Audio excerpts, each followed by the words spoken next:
你上一次跪下来跟神求一件事，话到嘴边是不是改了一个字？你本来想说的是求你给我，你最后说出口的是求你帮我撑过去。就这么一改，你心里还松了口气，觉得这样比较得体，比较不贪心，比较像个懂事的基督徒。你没留意，就那么一下，你是在跟人讨价还价。你连对方肯不肯都没问，自己先把价砍了一半，再把砍剩的那一半递了上去。我先跟你说清楚，今天这半个钟头我想干什么。我不打算劝你要更有信心，这话你听过100遍了，没用，再听100遍也没用。我想说的是另外一件事，你心里的那位神可能早就不是真正的那一位了，是被你这些年一点一点改小了的那一位，小到只够帮你撑过去，不够给你那个你真正想要的。还有一个问题，你心里其实憋了很久，今天我留到最后再回答你。你求了这么久，那件事为什么一直没成？你先把这个问题记住，我告诉你，答案不在你以为的那个地方。这半个钟头，我就陪你做一件事，把你心里那位神慢慢地调回他本来的大小。你回想一下你最近一次认真的祷告，你嘴上说出来的那句，是不是已经是个删减过的版本了？它不是一下子改的，是你在心里先飞快地过了一遍。这个能求，那个算了，别拿这种事去麻烦神。你像审稿子一样，把你真正想要的那句划掉，改写，改到一个你觉得开得了口的大小，然后才递上去。整个过程快到你自己都没察觉。想要那个工作，你不敢直接求那个位置，你求主啊，给我一份能糊口的就行。想要那个人回头，你不敢求和好，你求主啊，让我学会放下吧。身体查出点东西，你不敢求他医治，你求主啊，让我能坦然接受。你求的每一件事，都比你心里真正想要的那件小了一号。去年年底，你是不是在手机备忘录里列过新年愿望？写到第3条，你停了一下。那个你最想要的，你没敢打字，你换了一个比较现实的填进去。那个真想要的，你连写下来都觉得有点过分。我说这个不是站在旁边挑你毛病，说实话，这件事我自己干得最熟，而且你还给这种砍价找了一件特别好看的外衣，它叫如果是你的旨意。那些虚的，求平安，求智慧，求让我更顺服，你敢大声求，可一到那件具体的，半夜会让你突然睁眼的事，你的声音就小下去了，末了还轻轻补一句，当然啦，如果是你的旨意。这句话本来是好的，是顺服，可你用它的时候，它常常不是顺服，是一块垫子，垫在那儿是为了哪天这事儿没成，你好有个台阶下。你看，我也没真要，我都说了，如果是你的旨意嘛，你提前给自己铺好了一条就算落空也不太疼的退路。你再回头看看你的祷告，里面所有合理的部分，其实都是你不相信他能做的比你想的更多的部分。合理这2个字，就是你亲手给信心封上的那个顶。这事儿还有个更怪的地方，你能一口气数出10个你不配得到那件事的理由，你不够好，你信心不够，你以前还得罪过他，可你数不出一个他不能给你的理由，一个都数不出来。你对你自己的短处门清，对他的能力几乎一无所知。你会说，我求小一点，是怕求大的没成会更失望。我懂这个怕，但你算过另一笔账吗？为了躲开那一次可能的失望，你把一整段人生活成了刚好够不敢多要的样子，每一天都缩着。一次落空的疼和一辈子不敢要的疼，你掂量一下，哪个更大？还有一件事，你自己可能都没注意，群里要是有人说家里老人住院了，你打字飞快，我为你祷告，神必医治你全家，发得特别有底气。轮到你自己那件压了好几年的事，你打开那个对话框，半天一个字都打不出来。同一位神，你替别人敢开口，替你自己开不了口。那我问你一句最狠的，你这辈子有没有过哪怕一次把你心里那件最想要的事，一个字不改，原原本本跟神说出来过？你慢慢想，可能真的没有。一次都没有。你跟那位造你的神认识这么多年了，你从来没让他听过你真正的声音，你递到他面前的永远是那个调过音、改过词、删干净了的版本。那你有没有想过，你到底在跟谁砍这个价？你跪在那儿的时候，心里其实一直在谈判，主啊，能不能就给我一点点，一点点就行，这样会不会太多了？算了算了，我还是求个稳妥的吧。你来来回回的掂量，怕要多了，怕不合适，怕给他添麻烦。你想想这个画面，小孩跟爸爸要个东西，不会先算爸爸这个月工资够不够，可你跟神要东西之前，先把成败的概率算了一遍，算完觉得胜算太低，你才敢开口，开的还是个打了折的口。就在那一刻，他在你心里已经不是父亲了，是一个你得拿证据、拿条件，好声好气去说服的人。你掂量了半天，想去说服的那一位到底是谁？你大概早就读过那句话，在他没有难成的事。你读到的时候还点了点头，可你心里很轻的又给他接了半句，但我这件大概是个例外。你信这句话对全天下的人都算数，唯独对你那一件你不敢信。为什么会这样？因为你心里那位神是你照着你自己的力气想象出来的。你觉得这件事对你来说太难了，那对他大概也得费点劲吧，得排个队吧，得等个时机吧。你不知不觉把你自己那个难字安到了他身上，可你有没有想过，这个难字到底是他的还是你的？这个问题你先搁在心里，等一下我们专门回来算它。先说一个人，几千年前有一个人比你还较真，他叫约伯。这名字你可能听过，多半是听人说约伯受了好多苦。但今天我不讲他受的苦，我讲他干的另一件事。他一直在跟神要一个说法，他不是那种默默忍着把话全往肚子里咽的人。旁边几个朋友轮流劝他说，你认了吧，你肯定哪儿做错了，你低个头道个歉算了。他不接，他说，我不要你们这些隔靴搔痒的安慰，我要的是神亲自出来当面跟我讲清楚。他把心里的话一句不留的全道了出来，他冲着天喊，你得给我个交代，我到底哪里做错了？凭什么是我？他问了一轮又一轮，他不退。他那股劲儿我是懂的，你大概也懂。你心里其实也压着这么一句话，只是你没敢像他那样喊出声来。然后有一天，神真的开口了，是从一阵旋风里对他说话的。可神没有回答他那个为什么，一个字都没有回答。神反过来开始问他，神说，我立大地根基的时候，你在哪里呢？海水从深处冲出来的那一天，是谁给他定下界限，给他关上门，对他说，你到这里为止，不许再往前。你活了这么些年，有没有哪一个早晨是你吩咐他升起来的？光是从哪一条路分散到全地的，你知道吗？那一夜一夜的露水是谁生的？天上那几颗连成一串的星，你能不能把它们系在一起，又能不能把它们解开？天快亮的时候，小乌鸦饿得直叫，满地找不着吃的，是谁去喂的它？神一句接一句地问，没有一句是冲着约伯那个为什么去的。神问的全是另一件事，这个世界是怎么被造出来的？你每天踩在脚下的地，抬头看见的光，是谁用的什么力气摆在那儿的？约伯本来憋了一肚子的话，问到这儿，他一句也接不上了，他不作声了。他忽然听懂了一件他这辈子都没真正想过的事。他一直在跟一位张口说要有光，光就真的出来了的那一位讨价还价。那你呢？你跪在那儿来来回回掂量盘算他肯不肯够不够的那一位是谁？是同一位，是那位一句话光就从那片无边的黑里立起来了的。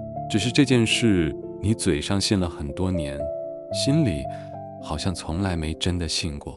这不怪你，是你心里的那位神不知道从哪一年起被你一点一点改小了，改到后来他小的配不上他自己说过的那句话，在我没有难成的事。你心里那位神被你改小了，可他本人一点都没小，那怎么把他在你心里重新放回原来的个头？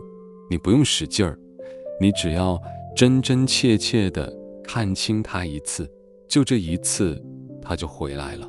约伯就是这么被翻过来的。他听完神那一长串问题，没有再争，他只回了一句话，他说：我从前是风闻有你，现在我亲眼看见你了。这句话你多想他一秒，神一个为什么都没回答他，约伯却说：我看见了，我不再问了。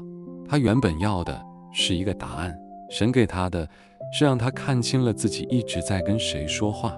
这两样东西原来不一样，一个让你这一阵子心里安生点，过2天又慌，一个能把你整个人的底气都换掉。而且你注意，约伯的处境那会儿一点都没变，他失去的还没回来，他身上的疮还在，可有些东西彻底变了。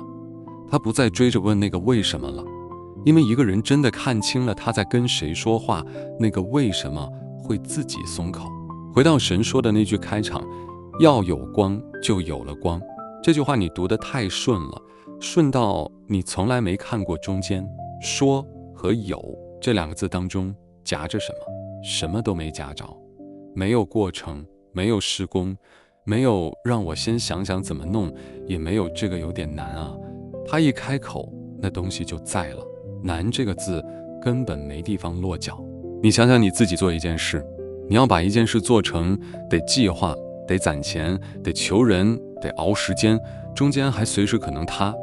所以你不知不觉以为他做事大概也这样，也得一步一步来，也有使不上劲的时候，也得挑个好时机，也得看看条件够不够。可说要有光就有了光，他做事和你做事根本不是同一回事。你是在一个已经造好的世界里找材料搭东西，拼拼凑凑，凑不齐就卡住。他不是，他是从一片空空荡荡什么都没有的黑里张口把光叫了出来。所以你再听那句你背得滚瓜烂熟的话，在你没有难成的事，你这些年一直把它当一句安慰人的口号在背，可它不是口号，它是一句话的下半节，它的上半节是你曾用大能创造了天地。中间那个所以你看见没有？因为造天地的是他，所以在他没有难成的事。下半句是结论，上半句是根据。你把那个结论背得熟熟的，前头那个因为你一次都没接上过。你跪在那儿为一件事跟他来回砍价，他要多了，怕他为难，你怕为难的那一位是把一整片天一整片地张口说出来他就立在那儿的那一位。你那件事搁在他面前到底有多大？现在回到我刚才让你搁在心里的那个问题，那个难字到底是他的还是你的？我先把答案给你，这个答案说出来可能让你松一口气，在他那里根本就没有难这一档。你把你想求的事在心里分成2摞，一摞是这个不算过分，可以开口，另一摞是这个太大了，别想了。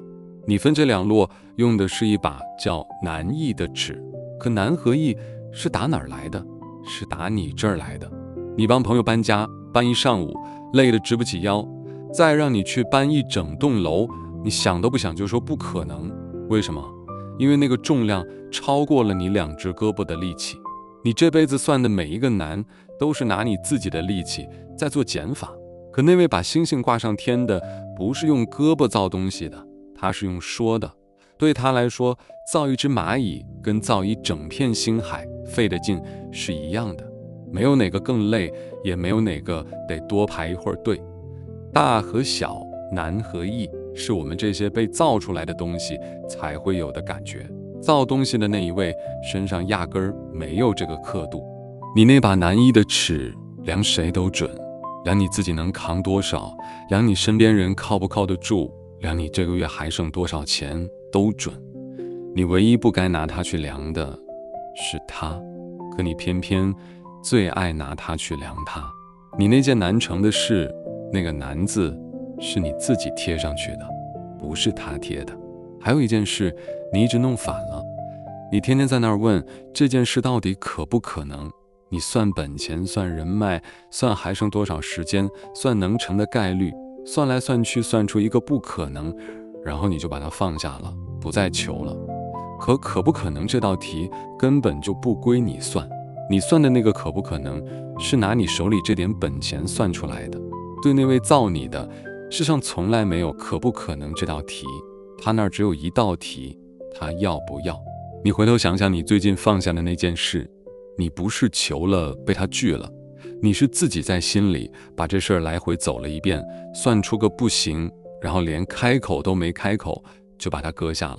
在他那边，这件事他一个字都还没说过呢，是你先替他说了不行。你有没有觉得这事儿特别拧巴？你一边信他是无所不能的神，一边又自己动手把这事儿不可能5个字定了案归了档。你信他能，可你又不肯给他一个能的机会，你连问都没问过他一声，就替他把你自己给拒了。然后回过头来，你还怪他不听你的祷告。你大概不知道，在你没有难成的事那句话往后没几行，神自己又开了一次口。这一回不是谁替他转述，是他亲口反问了一句。他问：岂有我难成的事吗？这里头的劲儿你感觉一下。你在底下小心翼翼地求，生怕要多了惹他烦。天上那一位反倒像是急了，他问你：难道还有我做不成的事吗？是他比你还盼着你信他大。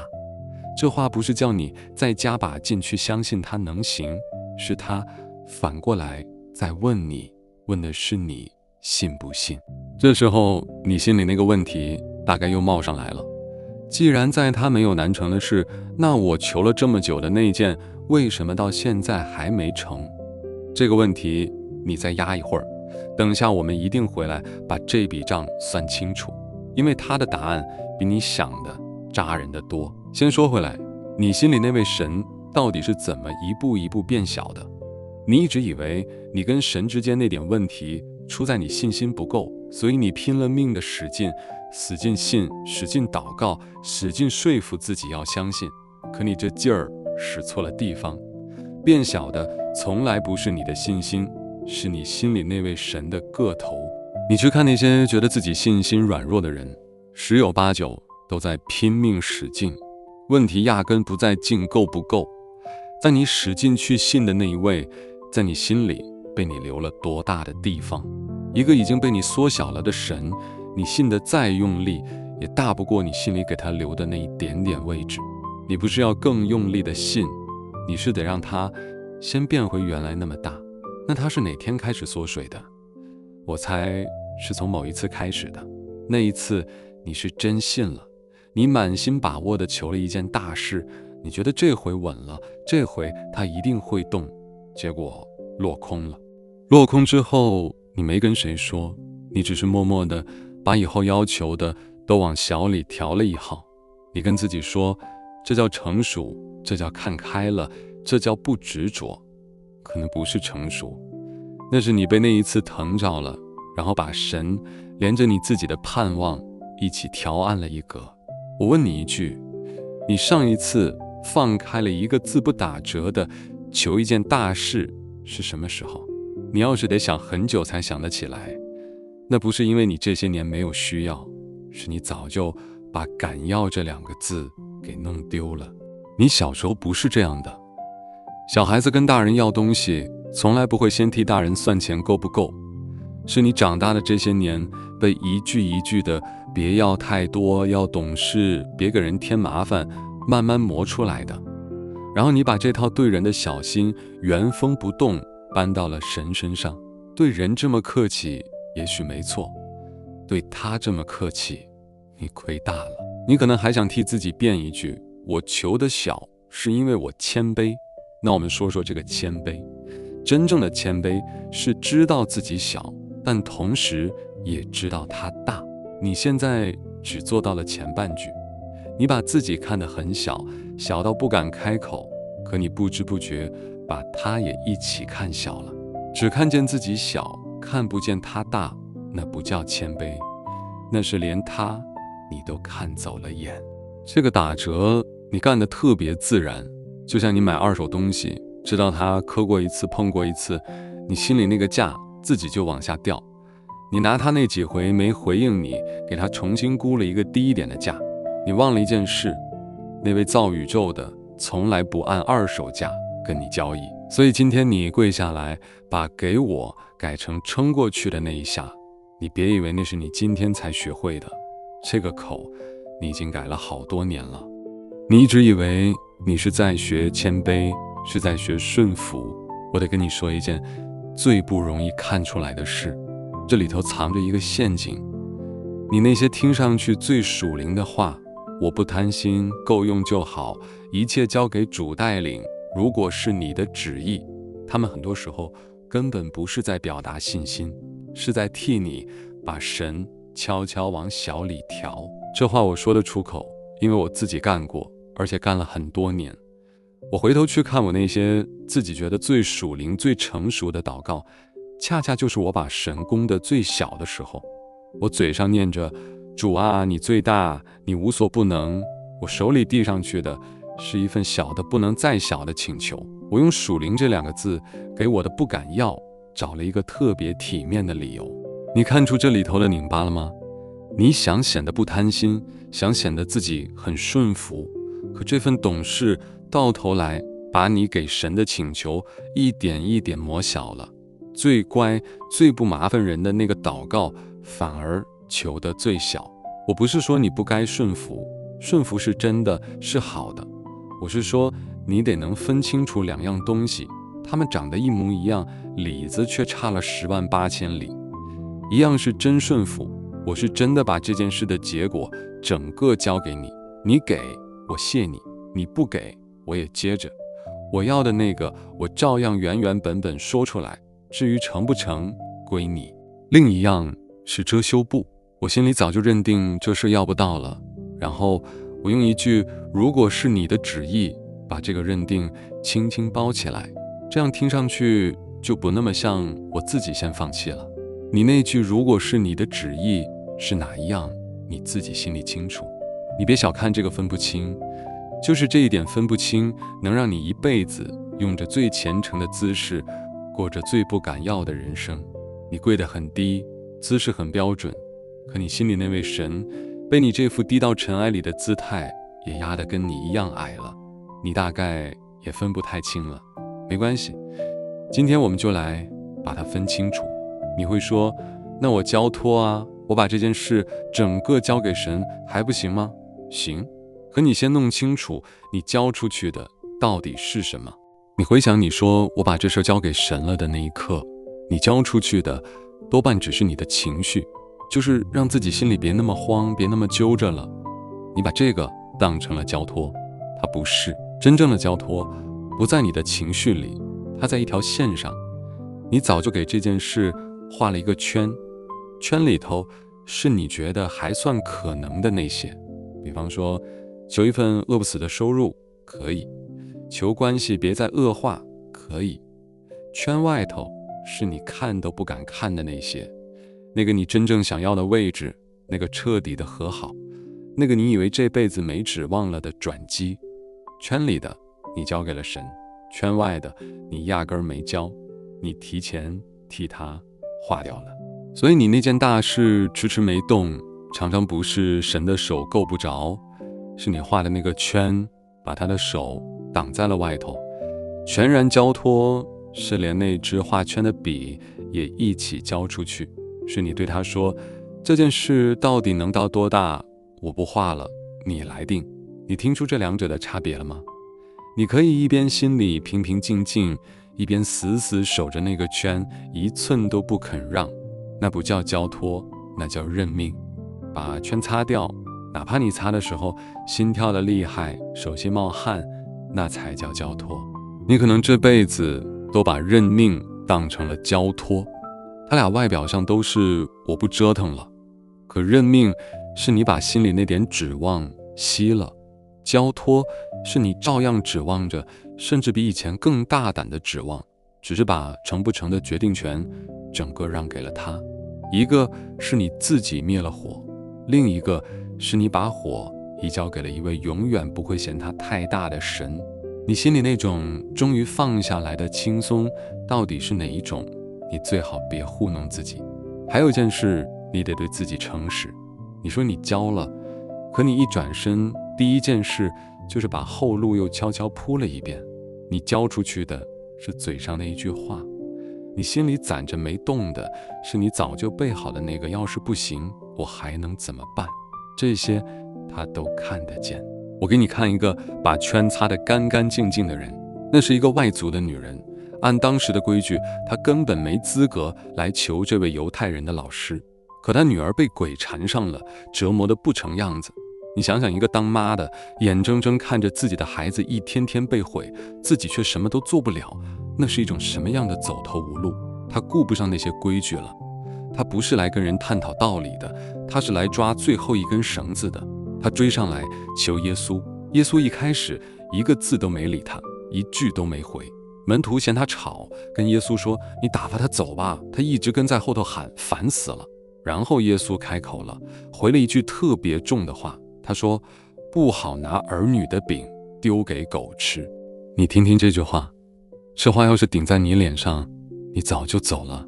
你会想，行了，你看，连他都这么说了，我这种身份本来就不配，我缩回去算了，别自取其辱了。他没有，他被晾在一边，被人嫌，又被这么重的一句话顶回来，他还是没有把他要的那个缩小哪怕1寸。他接住那句话，回了一句：“主啊，不错。”可是就连狗也吃他主人桌子上掉下来的碎渣呀。他不接受这事轮不到你，他死活不肯把他要的那个缩进别人给他画好的那个圈里。接下来耶稣对他说了一句话，一句他这一生没对几个人说过的话。他说：“妇人，你的信心是大的，照你所要的给你成全了吧。”你注意他称赞的是什么？不是一个把请求缩得很小、很懂事、生怕麻烦人的人，是一个被拒了3回还死活不肯把所求改小的人。你这些年一直以为他偏爱的是前面那一种，你弄反了。那现在轮到你了。我们不用等到你觉得我信心够大了再开始，没有那一天，就现在，就这么不够格的开始。你不用先把自己调整到很属灵的状态，不用等心里先涌上来一股感动，就你现在这个样子，半信半疑的，还有点别扭的，甚至有点不好意思的，正好。你不是先把自己变好了才够格来见他，你就带着这副样子来。你先别急着求，你先跟神认一件事，把那件你压在心里最深最不敢说的事端出来放在他面前。先不求，先认。主啊，我今天不绕了，这些年我递到你面前的祷告都是我自己先改小过的，我把求你给我改成了求你帮我撑过去，我把求你成就这件事改成了如果是你的旨意。我一直以为我这叫懂事，叫属灵，我现在得认，我是把你当成了一个我得小心对付，不敢多要，生怕一开口就惹烦了的对象。我把你看小了，看小了这么多年，我还得认。我把你的能关在了我自己画的那个圈的外头，那件我最想要的事，我从来没真的求过，我只反反复复求了那个被我削干净了的安全的版本。我认，这些年我宁可要一个小的稳妥的10拿9稳的，也不敢要那个我心里真正想要的，因为小的要不到不太疼，那个大的要不到会疼很久很久。我认，我把怕失望活成了干脆不指望，我以为这样最安全，其实我只是在你还没开口之前自己先认了输。我认，我对着你客客气气了这么多年，客气到我从来没让你真正走进我那件最要紧的事里来过。我甚至连在你面前承认我真正想要它都不敢，我怕你不给，我更怕你给的不是我要的那一个，所以我干脆连真的要都不要了。我那件压了我好多年的事，你一直都知道。今天我想第一次原原本本的跟你说出来，可话到了我嘴边又卡住了，因为有一个问题死死堵在那儿。我都求了这么久了，那件事一点动静都没有。我现在就算鼓起勇气去求那个更大的我更不敢要的，又有什么用呢？我真正怕的是，我又一次满心盼望的求了，然后又一次空着手回来。那种空着手回来的滋味我尝过，到现在都还记得那滋味有多难受。我不知道我还扛不扛得住第二回。主啊，这个问题今天你得先回答我，不然我这口还是改不回来。好，我们先从祷告中暂停一下。在你开口之前，我先把你那个问题回答了。你求了这么久，那件事一直没成，你给自己的答案翻来覆去就那么两个，要么是神还没动，要么是时候还没到。这两个答案你都爱用，为什么？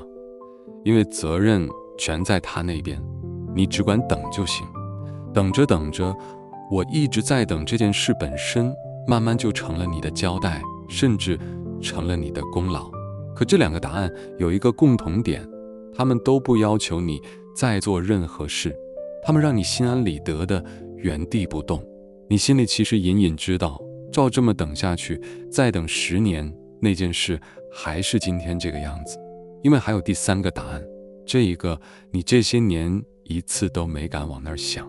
有些事没成，不是神没回应你求的，是你求的那个从来就不是你真正想要的。你一遍一遍求的是那个被你亲手削小了的安全的，就算落空也不至于太难堪的版本。那个真正的大的压在你心底最深处的，你连对它都没敢说出过一个字，一个你从头到尾都没真正说出来的祷告，他拿什么去回应？他总不能去成全一件你压根儿没开口求过的事。所以从来就不是他迟迟不肯给，是你迟迟没有真的开口要。你刚才还说你怕再鼓起勇气去求那个大的，结果又一次空着手回来。那你回过头仔细看看你空手的那几回，你那几回求的不也都是小的吗？你是拿着一个小的都没要到，反手就给那个你最想要的大的提前判了死刑。你跟自己说，你看求了也是白求。你这笔账从第一笔就记错了。你拿一个自己从来没下过的注，算了一辈子的盈亏，然后认定自己是个输家。你这辈子在祷告上最大的冤枉就是这个，你为一件你从来没真正求过的事伤心了这么多年。你认定他拒绝了你，可他从头到尾都还在等你第一次认真的开口。你能想象那个画面吗？你这边因为他不回应，一点一点伤心失望，心凉了下去，他那边一直在等你把那句真话说出来。你们俩就这么错过了好多年，而错过的原因不在他那头，在你那句始终没说出口的话里。我不是在怪你，你不敢下那个注，是因为你是真的疼过。那种满心盼望最后两手空空的滋味，谁尝过谁知道，那不是一句你要有信心就能轻轻盖过去的。我也尝过，我太懂了。但今天不一样，今天有我陪着你。你还记得约伯，他最后看清了自己在跟谁说话，整个人就翻了过来。你还记得那个外族的女人，所有人都让她缩回去，她偏不，被拒了3回，还不肯把所求改小1寸。今天这2个人就站在你旁边，轮到你了。我们不算了，我们就把那个真的求一次，看看会怎么样。回到祷告里来，你跟着我，或者用你自己的话都行。主啊，我不改了，今天我要把那个字改回来。